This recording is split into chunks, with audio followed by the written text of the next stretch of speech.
Hi అండి. వర్షాకాలం ఉదయం సరికి స్కూల్కి పిల్లలు పంపించేటప్పుడు పచ్చళ్ళు చట్నీలు కొద్దిగా అన్నీ అప్పుడే ప్రిపేర్ చేసుకోవాలంటే టెన్షన్ పడుతుంటారు కదా. అలాంటప్పుడు ఇలా ఒకసారి అల్లం చట్నీ చేసుకొని ఉంచుకున్నారంటే 15-20 రోజులు అయితే నిలవ ఉంటుందండి.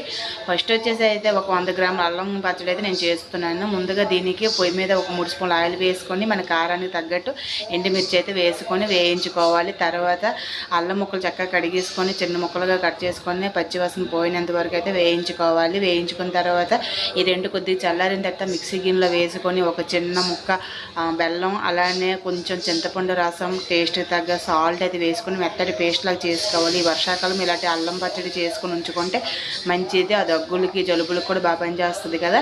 తర్వాత దీన్ని మిక్సీ చేసుకున్న తర్వాత పొయ్యి మీద మరొక స్పూన్ ఆయిల్ వేసుకొని కొంచెం జీలకర్ర కొంచెం ఆవాలు వేసుకొని వేగిన తర్వాత ముందుగా మిక్సీ చేసుకుంది అయితే పేస్ట్ అయితే వేసుకొని ఒక 5 నిమిషాలు చక్కగా ఉడికించుకుంటండి. 15 రోజుల పాటు నిలవ